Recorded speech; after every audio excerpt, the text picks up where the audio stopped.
Hola, ¿cómo están? Bienvenidos a este programa de Cultura, Defensa y Seguridad, como es Soldados, conoce a tus Fuerzas Armadas. Esperamos les ayude a conocer algo más de nuestras queridas Fuerzas Armadas. Hola Mónica, ¿qué tal? Hola Domicio, muy bien. Genial. ¿Qué tenemos hoy en el programa? Hoy, en el programa de Soldados, conoce a tus Fuerzas Armadas, vamos a hablar de la película La Bandera en el apartado de cine bélico. Dentro del bloque de armamento, material, equipo y tecnología, hablaremos de emblemas y prendas de cabeza de la unidad de la Legión. Y en unidades hablaremos de la Legión Española. Comenzamos.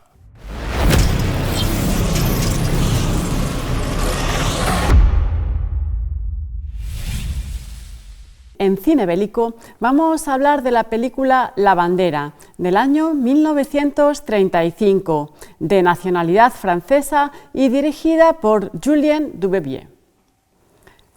Vamos a ver los créditos iniciales de esta película. Hemos visto y oído una marcha militar de la Legión que a mí me ha puesto la piel de gallina. En el comienzo de esta cinta, recuerden, el protagonista de esta excelente película es Pierre Gillis, interpretado por el actor Jean Gabin, que comete un crimen en París. Por ese motivo, huye a Barcelona, donde pierde todo su dinero y con la policía buscándole, se une a la Legión Española durante la República. Esto ha sido narrado en esta fenomenal secuencia con su llegada al acuartelamiento de la Legión en un travelling que muestra la unidad formada. Vamos a verlo. Allí encontrará personas de diversas condiciones y capas sociales, entablando una profunda amistad con Mulot y Lucas, que intentan hacerle olvidar sus faltas pasadas. El legionario Lucas es interpretado por Robert Levigot. Para finalizar, hay que presentar al capitán Weller, interpretado por el actor Pierre Renoir, con mucho parecido al excelentísimo general Millán d'Astray, fundador de la Legión. Vamos a ver una secuencia, Mónica, si te parece, de la arenga del capitán Weller. Vamos a verlo. Legionarios, estáis sirviendo a la patria. La Legión Española a la que os habéis comprometido a servir os necesita y os pide sin esfuerzo. Esperamos que puedan ver esta película en su totalidad y antes de finalizar este bloque hay que resaltar cómo ha sido reflejada en el cine La Legión. Brevemente citamos una serie de películas por orden cronológico de su fecha de realización que versan, tratan o tienen como marco a la Legión Española. En el año 1922 aparece el primer largometraje sobre la Legión, con la película El héroe de la Legión, y un año después, en 1923, Memorias de un legionario, también llamada Por la patria y por el rey. Es el segundo largometraje sobre la Legión, dirigido por Rafael Salvador, cuyo argumento giraba en torno a un hombre que se alistaba en la Legión para olvidar un desengaño. Los héroes de la Legión fue dirigida en 1927 por Rafael López Rienda. El argumento gira también en torno a un soldado español perteneciente a la Legión que participa de manera y de forma heroica en la Guerra de Marruecos. En 1935, La Bandera, de la que hemos hablado ampliamente en esta sección. En el año 1940, la coproducción hispano-italiana El hombre de la Legión, dirigida por Romolo Marcellini. 2 años más tarde, en el año 1942, destaca la película A mí la Legión, que es, sin duda, el título más conocido de la filmografía legionaria española, dirigida por Juan de Orduña con excelente interpretación del actor Alfredo Mayo. Una peculiar producción de 1948 es 12 horas de vida, en donde bajo la dirección de Francisco Rovira Veleta asistimos a un verdadero thriller ambientado sobre un oficial de la Legión que espera a ser fusilado por haber perdido unos documentos durante la Guerra de África. Eduardo García Maroto dirigió Truhanes de Honor en el año 1950. Y aún hay más, porque en el año 1951 la película Balarrasa cosechó un gran éxito de crítica y público, una producción con el gran actor, si me lo permiten, Fernando Fernán Gómez como protagonista. Tras un largo paréntesis en el mundo del cine, quizás debido al conflicto del Sáhara seguramente, vuelve a fijar su atención en la Legión, y en 1974 se estrena la película Novios de la muerte, del director Rafael Gil. Un año después, en 1976, el mismo director, el mismo Rafael Gil, buscó repetir el éxito de la anterior entrega, con A la Legión le gustan las mujeres. Sábado Legionario es el título de un cortometraje dirigido por Javier Codesal Pérez en el año 1988. En esta realización, el director quiso mostrar la Legión con su ritual, o su famoso ritual del acto denominado Sábado Legionario. Casi 30 años después, en el 2017, llega la película, no sé si más moderna o quizás, no lo sé, Zona Hostil, dirigida por Adolfo Martínez, del que pueden ver un cartel, cuya acción se desarrolla en Afganistán, cuando a un convoy norteamericano, escoltado, como no, por la Legión Española, queda al mando para proteger a los heridos hasta que los evacúen. Como conclusión, se puede esbozar que la Legión quizás sea la unidad militar del ejército español más recogida en la cinematografía nacional y con algunos salientes en la cinematografía portuguesa, francesa como en esta película e italiana como has comentado muy bien antes, Mónica. Bueno, un excelente análisis cinematográfico. Entramos en nuestro siguiente bloque de armamento, material, equipo y tecnología, aunque regresaremos a estas escenas para conocer mejor a una de nuestras unidades más importantes.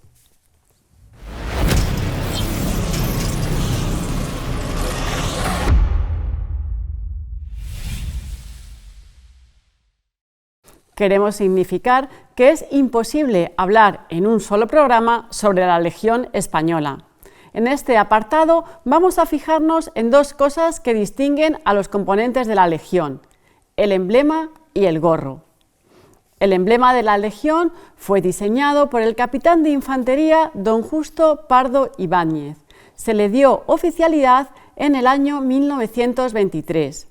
Puede verse que está compuesto de una alabarda en el centro y de un arcabuz cruzado con su ballesta. Sobre ellos podemos ver la corona real. Bueno, muy bien, vamos a hablar de algo ahora tan peculiar como es el gorro legionario. Tan famoso porque es la prenda legionaria por excelencia, conocida coloquialmente, como chapiri, e inspirada en los antiguos gorros isabelinos, gorros de cuartel usados por las tropas de Isabel II. En relación con este típico gorrillo legionario, el chapiri forma parte de la identidad del combatiente de la Legión. Vistos estos dos elementos de la Legión, el emblema y el gorro y el emblema, volvemos a nuestra película del día de hoy, La bandera. Vamos a ver un fotograma del actor Jean Gabin. En la imagen se aprecia el gorro, chapiri, y sobre la hombrera del uniforme, el emblema de la Legión. Lo vemos con más detalle, la flecha que indica perfectamente el chapiri en la prenda de la cabeza del actor. Si nos fijamos en la hombrera derecha, distinguimos también el emblema de la Legión. Ahora vemos estos dos elementos claramente mostrados en el cine. Después de esto, podemos ir al bloque de unidades para hablar de la historia y de la actualidad de la Legión.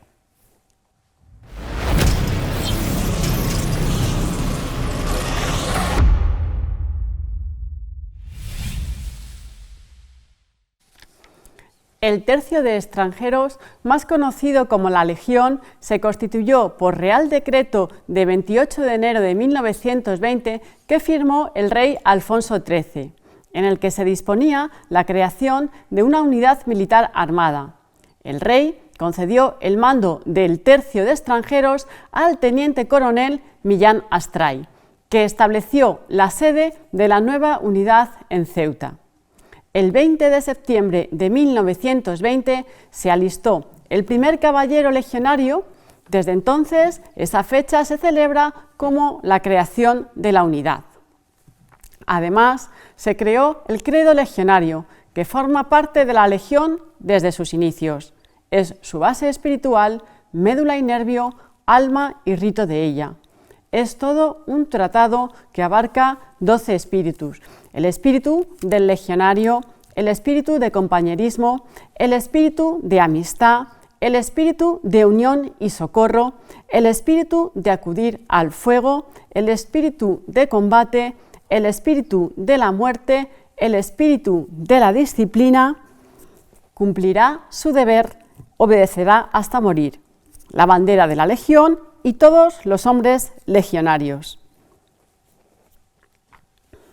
En sus 100 años de historia ha habido muchos momentos de protagonismo. Aquí vemos una fotografía de una visita del general norteamericano Patton, en donde la Legión desfiló en Dar Rifen tras el desembarco aliado en el norte de África. La Legión, además, intervino en las operaciones de 1957 y en la descolonización del Sáhara. Tras una importante reestructuración en la década de los 90, ha cubierto desde entonces varias misiones internacionales de mantenimiento de la paz en distintas zonas del mundo, como puede ser Bosnia-Herzegovina. El teniente José Luis Monterde, que aparece en la imagen, y pueden verlo ahora, estuvo allí en Bosnia-Herzegovina al mando de 35 legionarios en la ciudad de Konjic. Salvó a 171 mujeres, niños y ancianos croatas que iban a ser asesinados por los bosnios el 25 de abril de 1993. La Legión, además, ha participado en misiones tan importantes como Albania, Kosovo, Macedonia, Irak, el Congo, etc. En esta imagen podemos ver a una joven dama legionaria que patrulla sobre la torreta de un vehículo blindado por Kinshasa, en el Congo. También podemos ver en esta siguiente imagen a un cabo legionario que transporta una ametralladora ligera en el acuartelamiento de Afganistán y el Líbano. Actualmente, la Legión Española, o también conocida popularmente como la Legión, es una fuerza militar de élite encuadrada dentro de la Fuerza Terrestre del Ejército de Tierra español. Consta de los tercios Gran Capitán I de la Legión y Duque de Alba II de la Legión, y de la Brigada Rey Alfonso XIII II de la Legión, más otras unidades de maniobra y apoyo logístico. Durante el siglo de historia de la Legión han servido más de 100.000 españoles y extranjeros que han vertido su sangre en sus 6 conflictos bélicos. Y además, y antes de finalizar este programa de soldados, tenemos un invitado excepcional y anteriormente citado, el teniente Monterde. Sí, el teniente Monterde, que hoy es el coronel Monterde, que estuvo desplegado en el contingente español de Fuerzas de Protección de las Naciones Unidas en la zona de Bosnia-Herzegovina en el año 1993. Actualmente se encuentra destinado en Zaragoza y allá nos vamos a ir para hablar con él en su despacho. Hola Mónica, encantado de saludaros y participar en este programa de Cultura de Defensa. Como sabe, estamos concluyendo el programa de hoy en el que hemos hablado de la película La Bandera y de la unidad militar de la Legión. Hemos citado su intervención en la zona de los Balcanes, concretamente en la zona de Konjic, cuando usted era teniente, hemos comentado, y ahora es un lujo tenerle aquí. ¿Podría contarnos qué es lo que pasó? Como habéis comentado, hay que retrotraerse a 1990, que en esa época pues, hay un conflicto en la zona de los Balcanes con la desintegración de Yugoslavia. En 1992, el gobierno español decide que los militares españoles deben participar dentro de la fuerza de protección que las Naciones Unidas va a desplegar allí y que debe participar en concreto con las unidades que en ese momento estaban disponibles, como era la Legión. Yo en ese momento me encuentro destinado en el tercio Alejandro Farnesio, cuarto de la Legión, y en 1993 despliego dentro de lo que se denominó la Agrupación Táctica Canarias en Bosnia-Herzegovina. Este nombre venía porque la mayor parte del contingente al que pertenecía la agrupación era procedente del tercio Don Juan de Austria, tercero de la Legión, que en ese momento estaba con base en la isla de Fuerteventura, en Canarias. Una de las misiones de la agrupación era proporcionar y asegurar el flujo de ayuda humanitaria a lo largo de todo el área de responsabilidad española. Y en especial, pues teníamos como la responsabilidad el mantener libre la carretera que va paralela al río Neretva y que asegura, digamos, este flujo de ayuda humanitaria por todo Bosnia y Herzegovina. Así, el 25 de abril de 1993 se me ordena por parte de mi capitán, pues que comprobáramos si la carretera de la que estamos hablando pues estaba libre de obstáculos, ya que, pues bueno, en esos días se estaban produciendo muchos enfrentamientos entre croatas y musulmanes muy cerca de nuestras posiciones en el destacamento norte del área de responsabilidad española. Sobre las 5:30 de la mañana, después de revisar los vehículos, comprobar el armamento, que estaba todo nuestro personal y los últimos datos de la misión, pues salimos de nuestro destacamento con esa misión, ese cometido que teníamos de verificar cómo estaba la carretera. Y la verdad que no muy lejos de allí, pues aproximadamente unos 15-20 kilómetros, pues nos encontramos que cerca de esa localidad denominada Konjic, pues nos encontramos que la carretera se encontraba cortada por una serie de milicianos croatas. En este caso, los milicianos croatas nos explicaron que estaban siendo atacados en el pueblo que ellos residían, de mayoría croata y muy cercano, que se llamaba Radesine, por fuerzas musulmanas. Hay que también ubicarse un poco en el punto concreto de la carretera donde estamos. Es una carretera asfaltada, es una carretera que discurre en un lado el río Neretva, que está aproximadamente a unos 4 metros de lo que es el arcén de la carretera, es decir, está bastante cerca. Es un río muy caudaloso y en ese momento pues el nivel del agua estaba muy alto. En la parte, digamos, derecha de lo que es la carretera, pues hay una pared de piedra, de estas clásicas que se montan, digamos, con cemento y ladrillo para intentar que no haya desprendimientos, digamos, de la montaña hacia la zona de la carretera. Bueno, estamos hablando con estos milicianos croatas y de repente, pues de esa pared, digamos, de cemento y piedra que tenemos a nuestra derecha, pues empieza a bajar pues una gran cantidad de hombres, mujeres, niños, ancianos, y que empiezan a ponerse alrededor de los vehículos de combate que nosotros llevábamos intentando buscar protección. Prácticamente a los minutos de que empezaran a llegar, pues nos vimos que estábamos completamente rodeados, en este caso por milicianos musulmanes que pues a gritos nos exigían que les entregáramos a todo este personal croata, o si no, que en 5 minutos empezarían a disparar. Hay que hacerse la idea que en ese momento, pues en los 5 vehículos que íbamos, pues tendríamos alrededor de unas 250 personas. Yo me acerqué a donde estaban, digamos, los mandos musulmanes a la cabeza de nuestra columna, con uno de mis sargentos y con un intérprete que resultan fundamentales en este tipo de situaciones. Nos llegamos a acercar a ellos, empezamos a intentar hablar con ellos a través del intérprete, como digo, pero todo fueron gritos, amenazas, nos apuntaron con sus armas y nos volvieron a decir que les entregábamos a todo el mundo o que comenzarían a disparar. Volvimos a donde estaban nuestros vehículos e informamos al puesto de mando español de cuál era la situación y de la amenaza que estábamos sufriendo por parte de los musulmanes y la cantidad de gente que teníamos. Desde allí se nos ordenó, desde el puesto de mando español, se nos ordenó que mantuviéramos la posición en la que nos encontrábamos, pero que además en ningún caso entregáramos a persona alguna de los croatas a esas fuerzas musulmanas. Pasados esos 5 minutos, yo volví otra vez, que esta vez solo con el intérprete, a intentar negociar, digamos, y dialogar con ellos, pero otra vez, pues la verdad que fue imposible. Nuevas amenazas con las armas, otro plazo de 5 minutos que nos iban diciendo que nos iban a disparar, pero bueno, a pesar, digamos, de esos riesgos, cada 5 minutos que se cumplía el plazo, pues intentábamos, ese intérprete y yo, volvernos a acercar hacia donde estaban estos musulmanes para intentar, pues, ir dilatando, ir ganando un poco de tiempo. Desde el puesto de mando español se nos informa que habían contactado con las autoridades musulmanas y con las autoridades croatas y habían establecido una mesa de negociación amparada por observadores militares de las Naciones Unidas para intentar solventar, digamos, esa situación.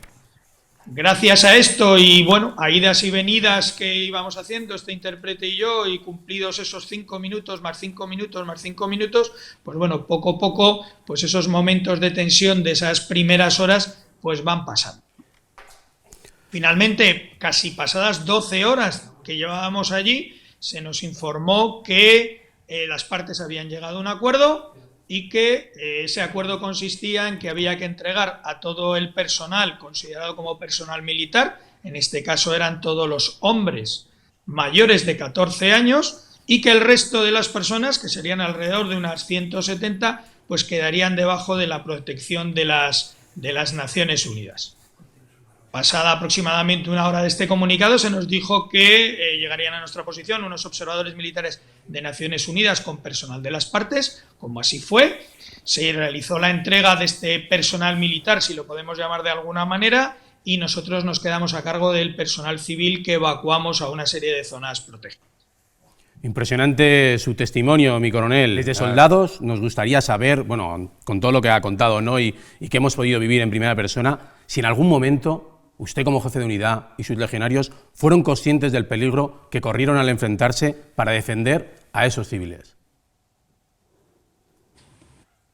La cuestión en cuanto al peligro es que ya llevábamos aproximadamente unas 3 semanas en la zona de Bosnia y Herzegovina. Eso nos permitió pues conocer de primera mano que, bueno, aunque es evidentemente una misión de paz, pues no está en ningún caso exenta de peligros. Y a esto se suma a que desde el primer momento pues tuvimos a todo el personal civil alrededor de nuestros vehículos, y la verdad que solo con verles las caras y el terror que llevaban muchos de ellos reflejado en ellas, pues nos dimos cuenta de que los peligros a los que nos enfrentábamos efectivamente pues eran reales. Para concluir, mi coronel, de la película La Bandera, que me imagino que ya la conocería, antes de esto, ¿qué secuencia nos puede destacar? La secuencia que me gustaría a mí destacar es una de las primeras que habéis puesto, que es esa llegada, digamos, de los nuevos legionarios al campamento, ¿no? A mí me trae muy buenos recuerdos porque esa película se filmó los legionarios o los nuevos legionarios al campamento, cuando ven toda esa unidad formada, toda esa unidad cantando, que llegan a decir, digamos, tiene buena pinta, dice el protagonista, ¿no? Yo creo que, a mi modo de ver, nos ha ocurrido prácticamente a todos los que en un momento determinado hemos servido en la Legión, ¿no? Ese primer momento de entrar, esa primera sensación, pues es muy, muy parecida, digamos, a la que sienten los protagonistas de la película al entrar al campamento. Muchísimas gracias, mi coronel. Un inmenso honor, mi coronel. Muchas gracias. Adiós. Fuerte abrazo desde Zaragoza. Y nos vemos en el próximo episodio de Soldados, conoce a tus Fuerzas Armadas.